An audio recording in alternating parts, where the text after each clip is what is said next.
Hello, everyone. Randy here out in the shop here today. A little bit different type of video we're doing out here today. We're going to be tearing down the Urceri Compact Impact. I did a video review on here a couple days ago. I'm kind of curious what is making this thing tick here, or lack thereof of making it tick. So I thought we'd, just for a fun video here, I'm going to tear it down, see what it's all about. Okay, and if you didn't see my video review on this, by the way, when this thing was a bit anemic, shall we say. I don't know what was wrong with it, but it just, it does not have any power here, everyone.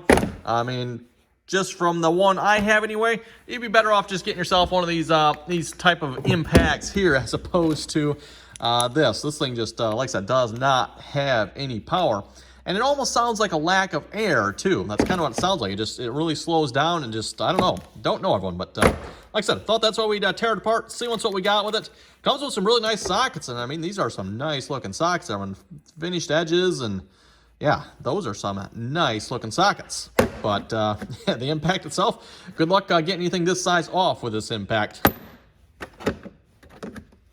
Okay, so looking at the tear down here, looks like we got a couple of screws in the back. I noticed there's a roll pin down in the handle here. Not sure what that's about. That was just kind of curious. Happened to notice that.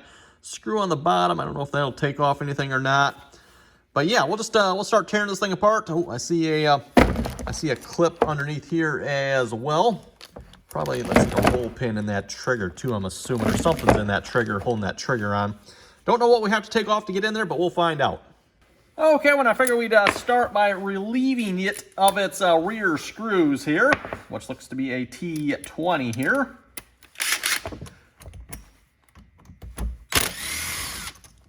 Ooh, those are some long ones.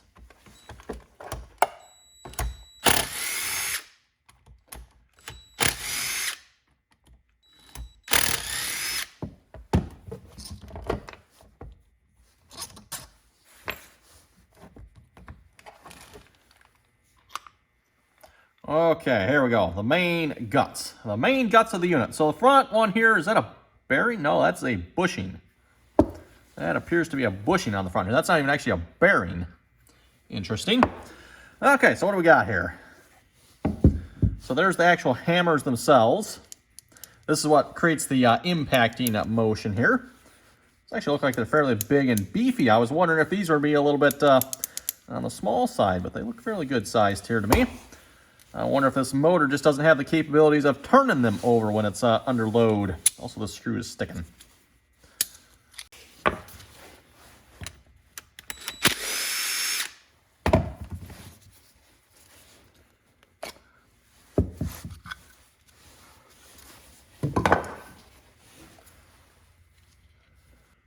Okay, we have essentially what is the motor unit of this impact here. This is what drives those hammers. Looks like our trigger assembly is built into it. And I just noticed here the casing here. We do have what appears to be the on and off for the air, the valve right inside there. That's that little black, oh, it'd help if I point at the camera, right? That little black thing right there that's sticking up. Push on that, that is the valve there. So that's kind of cool. That's what that's about. And of course that pushes on that. Well, I guess at this point, we might as well I think we'll take the back off here for starters, which I'm going to need. Yep, there's the sides. Take that one. And all this is quite oily here, so that's a good thing, I guess.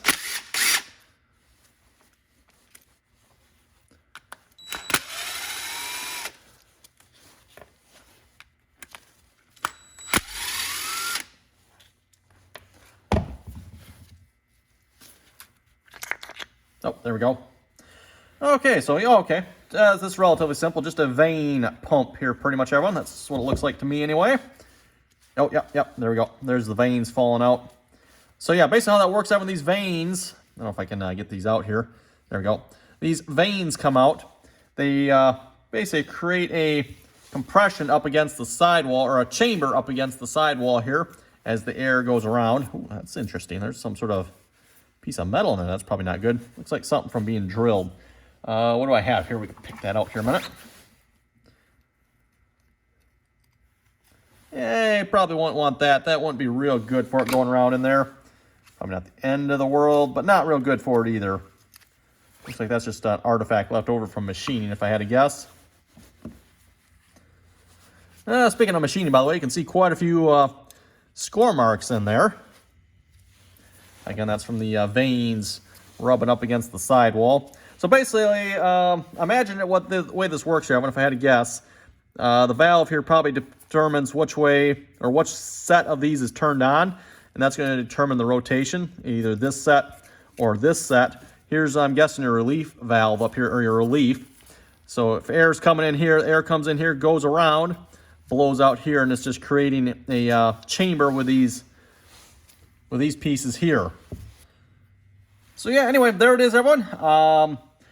I'm just kind of curious here to see the size of this one, maybe compared to something that's got a little bit more power. So I thought we'd tear this apart real quick here a minute and just compare the size of the hammers in this one here, the one we just took out, the hammers in this one, and maybe the size of the motor in this one as well. What I'm calling a motor, essentially. It's obviously powered by air, but essentially a motor there. Oh wait, did I just put that in? No, it isn't right. Okay.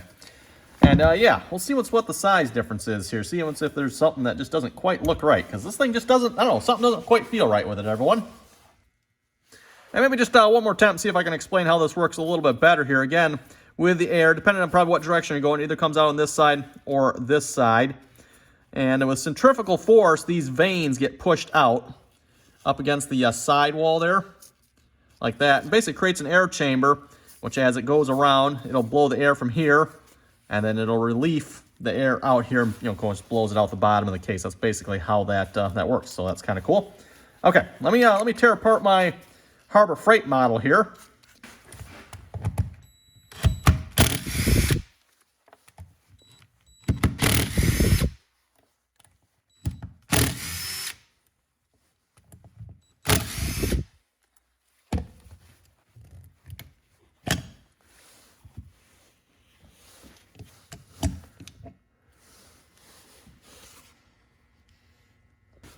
Okay, everyone, quite interesting here. Harbor Freight set of impact here, or the Harbor Freight hammers.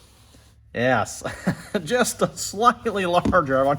Slightly larger. I mean, look at the size of those things. That's and of course this one claims 700 foot-pounds of torque. That's what it claims, everyone. I don't know how much I believe that, but yes, there's the hammers. Basically, how this works, this thing gets turned around. This whole assembly turns, and it basically slings these hammers around in here. Yeah, of course, if it's impact on something, these hammers will bam, bam, bam. That's basically how that works. Real technical explanation there, everyone. Hope you like that one. But yes, so much larger hammers here. But again, this one is 400, or no, I'm sorry, this one's 700 foot-pounds, everyone. This one claims 450 braking foot-pounds. If it's there on the braking, slightly different numbers. So, oh yeah, there you can see the, I don't know what this particular piece would be called here. Basically what the hammers hammer against. I don't know if I can get it out on this one here or not. Oh yeah, I can. There we go. Wonder, can we see any marks on here? Not really. Not really. Presumably this piece is probably quite hardened, I would assume, from getting impacted like that. Okay, well, I don't really want to tear this apart any further. This motor assembly here doesn't appear to want to come out. I don't know if I'm missing something here. But yeah, I don't rather not wreck this one here, because this one works. This one, I'm obviously not too concerned about, because it doesn't really work. At least it doesn't work very well anyway. It works well, everyone, if you're expecting maybe about 100 foot-pounds of torque. Any more than that, no, just it doesn't work. I did notice, by the way, they did put Loctite on the screws here for the Harbor Freight model. This one here, I don't know if they got some sort of thread lock around it, but it's not apparent. Not apparent. So anyway, I guess I'll slap these back together. I'm not seeing anything interesting in here. Anything particularly wrong. We did have a couple chunks of metal in there. I did clean those out. I don't know if that'll make a difference or not, but you never know. Could have been blocking an airway a little bit. That's kind of what I was wondering. It's almost what it sounded like, so that's kind of why I wanted to tear this apart. So let me slap both these back together here. We'll maybe give them a quick try, see if anything interesting happens.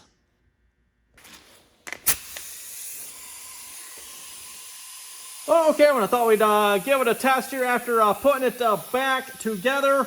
The air leak you can hear is just because I don't have any Teflon on that fitting. We're going to try it on the tire here, see what happens. Got it in reverse. It is on setting 3, which should be the highest setting. Ooh. Took that one out pretty good.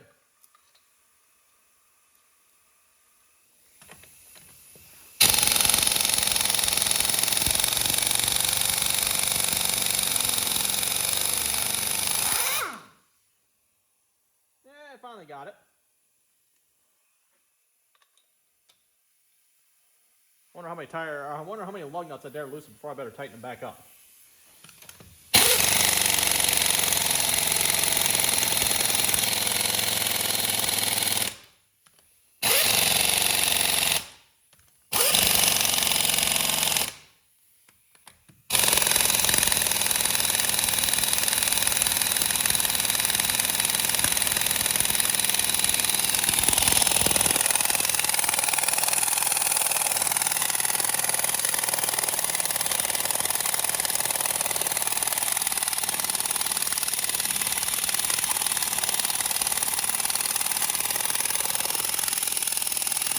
Well, everyone, we got a couple of the lug nuts out there. 3 of them to be Pacific, but on the 4th one there, it just did not want to take that one out. Everyone's like, heck with it. So, yeah, I mean, for 450 foot-pounds, braking pounds, again, braking foot-pounds there, everyone, it should have no problem, I don't think, taking out lug nuts. And if it can't take out lug nuts, what are you going to do with an air impact?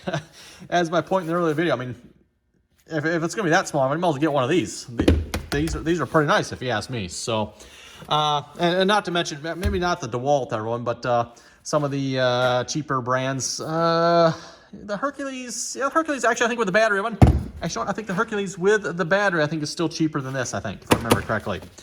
Especially if you pick them up on sale. Now, mind you, you get something a little more name brand, maybe not quite so much, but yes. So anyway, that was definitely been a fun tearing it apart, everyone. We didn't really see anything wrong with it. Kind of cool to see the size of the components compared to maybe the Harbor Freight. I'd be curious to see, I don't know what I have. I was trying to think of something I have, everyone, that would be actually like 400, give or take, about the same size as this. I don't really have anything the same size. Well, except for my DeWalt over here, but I didn't really feel like tearing that apart. So yeah. Oh well, nothing really to see. There was some metal flakes in there, or I don't know, metal flakes, but at least that one piece, everyone, it looks like what happens when you're drilling and you poke out the bottom piece. That's almost looks like the piece that was in there. That's kind of what it looked like. I don't know if that's what it was or not, but that didn't really seem to affect it a whole lot. I mean, we did get a couple of the lug nuts out, but yeah, definitely not that last one. So, oh well. Anyway, that was kind of fun. We'll have to, not sure what we're going to do with that. Okay, just before we wrap up the video here, if you watched my video on resurfacing an engine head here, I'm not quite done with it here yet. As I mentioned at the end of that video, I still want to get it just a little bit more, I think, around here yet. I picked up some more sandpaper here, got the 3M stuff. Yeah, not real happy with this stuff here. I'm not real happy. I thought this would be pretty good stuff. Has the no slip grip on the back. Yay, no slip grip. Yeah, no slip grip, all right. No slip at all. None at all. No siree. None at all. And unfortunately, it's like, okay, well, it still slips yet. I wonder if I could just spray some water on it. You know, that's what you do with the regular sandpaper. You spray water on it, and then it'll stick to the glass. Well, stick, but it'll stay in place, right? Yeah, that doesn't work with this stuff, everyone. Apparently, it's waterproof enough. It just, well, actually, if I spray some water on here, everyone, see how the water just globs up on it? Doesn't actually, like, soak into it a little bit. So that, yeah, this might not work. Or either that, I'm going to have to find a different way to put my, or to hold my sandpaper down. I don't really want to glue it down. That is something you can do. You can spray a little spray adhesive on there and stick it down that way, but then the problem comes when you got to take it back off. That's no fun. You might as well just use water. That's a lot easier if you ask me. Anyway, on that note, everyone, we're going to wrap up the video here. Hope you folks enjoyed getting to see the tear down of an air impact there. Basically, for those who wondered, by the way, the battery impacts are about the same. They're just electric motor versus an air motor, essentially. So, anyway, I'm going to see if I can do a little more work on this head here, everyone. Looks like I'm going to have to come up with a different plan for this sandpaper here if I want to use it. Yeah, no slip. No slip. Right, well, at least not in glass anyway. Maybe on... I don't know, what would it not slip on? I don't know. Anyway, yeah, if folks have any comments or questions about this video, be sure to throw them down below. And as always, everyone, thanks for watching, and till next time.